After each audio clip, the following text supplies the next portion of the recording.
The Tom Woods Show, episode 738. Prepare to set fire to the index card of allowable opinion. Your daily dose of liberty education starts here. The Tom Woods Show. Folks, would you believe that according to Time magazine, one of the best inventions of 2015 was a mattress? The amazingly comfortable and surprisingly inexpensive Casper mattress. Get $50 toward your Casper mattress purchase at casper.com/woods using promo code WOODS. Hello everybody, Tom Woods here, talking today about mandated family leave programs in light of the Donald Trump proposal in recent days to bring about just that. Apparently his proposal was influenced, at least in part, by his daughter Ivanka, who is not, I think, particularly astute when it comes to public policy analysis. She actually claimed that there was a wage gap between men and women. We've seen on this show that that's completely false. There's absolutely nothing to that whatsoever. That's just typical propaganda. I'll link at tomwoods.com/738 to the episode I did on this subject with Mark Perry, and we basically blew it out of the water. Now, what's the meat of the proposal? It's 6 weeks of paid maternity leave, along with another set of proposals related to tax credits of various kinds for child care expenses. Now, that's a whole separate question, the issue of child care. I actually read an interesting article by Jeff Tucker in the past day or so. Somebody sent me about why child care is so expensive. And the answer is so obvious, it's shocking how obvious it is. A lot of times there are many factors at work, and it's hard to disentangle them all. But in this case, I think it was Pennsylvania where he showed the list of requirements and regulations that you'd have to abide by. And he asked the question, would you actually even consider entering this field if you saw this list of things? Or all the changes and updates you'll have to make. Now you got to take out the seesaw, and you got to do this and that. Absolutely crazy. The kinds of informal arrangements that people would very likely make, the kinds of economies of scale people would be reaching for, all these things are basically prohibited by regulations at all levels, whose outcome is much, much less child care available, far fewer child care services available than would be available if people were considered competent to make their own decisions. So that really is a separate question, but I do want to at least say something about the idea of tax credits. I think in general, the idea of tax credits is a good one because it means, lower amount of taxes paid. And Rothbard generally made a good distinction between tax credits and subsidies. If the government comes out and pays directly for something, takes money from some people and gives it to others, we consider this illegitimate. Can't do that because it's taking from some and giving to others. But is a tax credit taking from some and giving to others? Only in the minds of people who think that the government rightly owns everything and that other people rightly own what you own. In that case, giving you a tax credit, which simply means letting you keep more of your money, this is like stealing from the other people who wanted to get their mitts on your money. Well, that's not how most of us define the word stealing, so I ain't accepting that. In fact, I was reading an article today by Ben Shapiro, who is outraged at the Trump proposal, as am I. It's a terrible proposal, the 6-week paid maternity leave proposal. But he's so upset about that he even criticizes the tax credits idea. He says, this is just a redistribution scheme toward families and toward lower-income Americans. Well, obviously, lower-income Americans are going to need more help paying for child care than higher-income Americans are. That is obvious, although the program actually says that after a certain income point that you reach, you're not eligible for the tax credits anyway. But he's saying that this is a redistribution scheme, these tax credits. But I think that's the wrong way to think about it. I think when we think about, for example, tax loopholes, the correct position is the Misesian Rothbardian position, which is not that we need to close the loopholes, but that we need to extend the loopholes. We need to make the entire tax code into one giant loophole. So being outraged that there's a loophole and that this distorts behavior in certain ways is the wrong way to think about it. You should think instead the remaining taxes are what is distorting the behavior. That distorts behavior in other ways. But you don't look at the one little island of freedom and say, well, wait a minute, we're allowing one small island of freedom and that's distorting behavior in ways that will entitle people to enjoy that island of freedom. That's the wrong way to think. The distortions of behavior come from impositions on freedom. They come from government, not from the tiny islands of relief we get from government. So Shapiro is letting his anger at Trump cloud his judgment, because of all things to criticize, for heaven's sake, it's not tax credits being offered by Donald Trump or by anybody else for that matter. It's the maternity leave that's the problem. Now, obviously, in and of itself, there's nothing wrong with maternity leave. Maternity leave is a great idea in and of itself.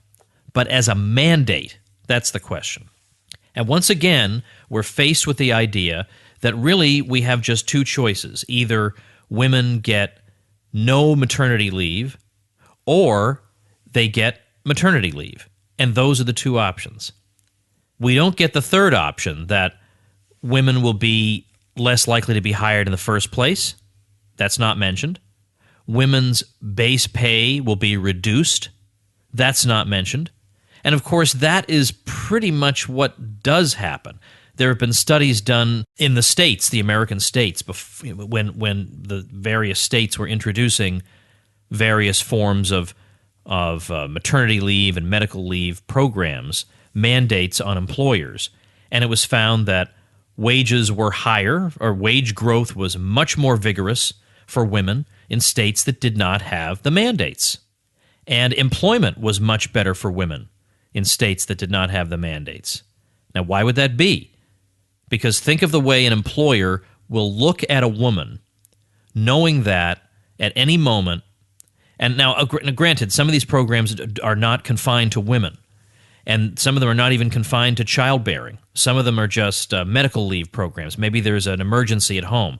But obviously there's a vastly greater likelihood that women would take advantage even of those programs because they're going to get pregnant and men aren't. So even if it's designed not specifically as a maternity leave program, but simply as a medical leave program, it will still have depressing effects that will be disproportionately borne by women. Well, in any case, let me get to the meat of the Trump proposal. He's suggesting 6 weeks of paid leave, and he's going to pay for it by what? By rooting out abuse in the unemployment insurance program. Now, I don't know if even he believes that. Rooting out abuse in the unemployment insurance program. Rooting out abuse, that's how you're going to pay for it?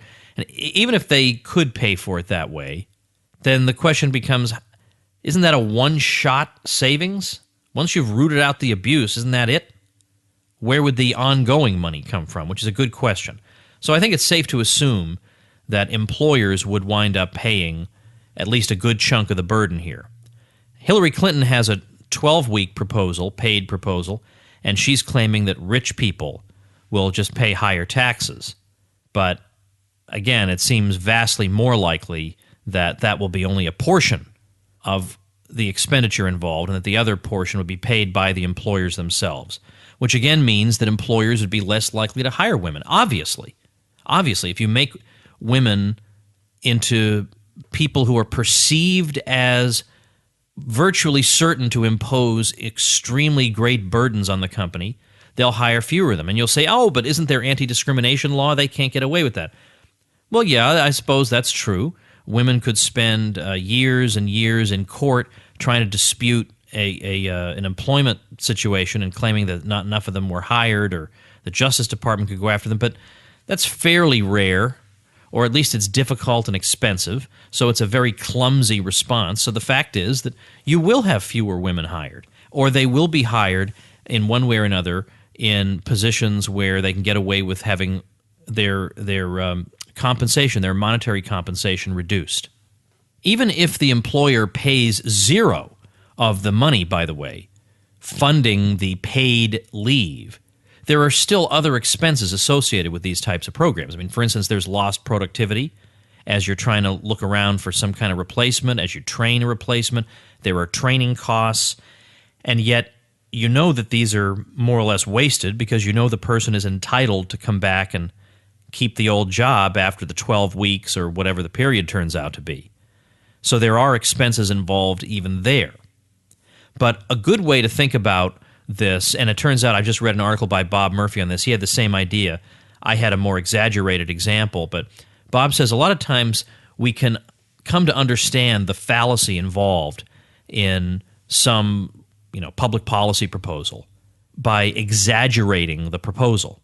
So my exaggeration was to say, suppose the rule was that as soon as you become pregnant, you can take the rest of your life off, paid. Okay, the rest of your life. The company has to, but you never ever work again, and the company has to pay you every single week for the rest of your life. Now, obviously, companies would be screaming, running in the other direction when it came to women wanting to be hired by them, right? Bob's example was, suppose you got 15 years, so not quite the rest of your life, but 15 years of paid leave. What would businesses think about that? What would happen to the hiring of women? Well, not quite. It wouldn't fall off quite as much as it would in the case of lifetime benefits and you never have to work again. But it would be on that order. So the point is, if we introduce paid leave on these levels, we can clearly see the negative consequences. So the point is that as that period of paid leave becomes smaller, the consequences become less severe, obviously less severe than they would be if the woman got to take the rest of her life off, but obviously still present. It's this qualitatively, it's the same problem. It's just quantitatively less because it's 6 weeks rather than the rest of your life. Now, obviously, there are plenty of women who would benefit from a program like this, from some kind of maternity leave program. So how would they get, how would it be possible on the free market for them to get that kind of arrangement in the absence of a mandate? I'll take a look at that in just a minute, but first, let's thank our sponsor, who is the very lifeblood of the Tom Woods Show. Folks, I wrote a controversial article once, and I had people saying, how can you sleep at night writing an article like that? And it so happened that I put the proceeds from that article toward the purchase of a mattress. So in fact, the answer was, I'm sleeping better than ever, baby. And now look, you spend a third of your life on a mattress, and I actually consider, I'm not kidding about this, I consider my mattress to be one of the most important things I own, because sleep is very important to my health, and comfortable sleep is essential. But at the same time, I don't want to blow thousands of dollars on a mattress. Well, it's the free market to the rescue. In 2015, Time magazine said one of the best inventions of the year was, can you believe it? A mattress. In particular, the Casper mattress, made in America and the most award-winning mattress of the decade already. With springy latex and supportive memory foams, it gives you just the right sink and just the right bounce. The Casper mattress is an obsessively engineered mattress at an astonishingly low price. And guess what? You can try it in your house for 100 days for free. And if you don't love it, they'll pick it up and refund you everything. Free shipping and returns in the U.S. and Canada, plus this. Get $50 toward your Casper mattress when you visit casper.com/woods and use promo code WOODS. There will be women who will want to take advantage of programs like this, who will want programs like that, who will want arrangements with their employers by which they can take time off after having a child or with some other type of major health event. But this is what individual bargaining with your employer is all about. Employers want to find the best people, and if that means making special arrangements to get the best person, they're fine with that. And this is the same principle that I explained in a previous episode when I was talking about labor unions and working conditions and fringe benefits. Business firms really don't care, generally, what form your compensation package takes. They have X number of dollars to pay you, and all the laws in the world aren't going to change that brute fact. They don't care if they pay you in the form of 90% cash and 10% comfortable work environment, or 80% cash and 10% safer working environment and 10% more pleasant working environment, or 70% cash, 10% more safer working environment, and 20% some fringe benefit. It makes no difference. They're still going to pay you X dollars in one form or another. So if this is the option that women would rather have, they can negotiate it on a person-by-person basis. As I explained in a previous episode, when we look, for instance, at poor countries, we're not going to make those workers better off by just importing the U.S. Code of Federal Regulations. This would make everybody unemployable. As the society becomes wealthier, I showed the process by which people opt for safer workplace environment, all these sorts of things that we take for granted, more leisure time. But if you ask them right now, as Ben Powell of Texas Tech University actually bothered to do, people who work in what we would describe as sweatshops today, they say they want the money. They don't want these other things right now. When they get richer and the society gets richer, then they can afford to opt for those other things. But these things are a luxury to them right now. But that's the idea, that as you become wealthier, it becomes possible to opt for a different compensation mix as opposed to just all cash. I just want the cash. Likewise, maternity leave is precisely one of these kinds of benefits that women can opt for, and they can negotiate with employers about. And there are plenty of employers that offer some kind of at least unpaid leave program, or that give you the option to work part-time for the company, perhaps from home. There are all kinds of arrangements that can be reached. But there are women who will not need to take advantage of a maternity leave program, and they basically bear the burden. They're the ones who bear the burden because they're going to be assumed to be ticking time bombs too, and they bear the burden in terms of less likely to be employed. And in general, it's been shown that again, wage growth was considerably depressed in those states that adopted programs like these. Now, from time to time, with programs like this, not just this particular program, but similar programs, you get arguments from the progressive left that, you know what, businesses are going to love this. They love it because they're going to find it's going to increase retention and all these other ancillary benefits. The question then arises, if this is so great for business, why wouldn't they adopt it already? Why do they have to be forced to do it? So don't ever, ever, ever listen to the progressive left when it says, oh, this mandate by government will be great for business. It'll more than pay for itself. A business will have higher profits.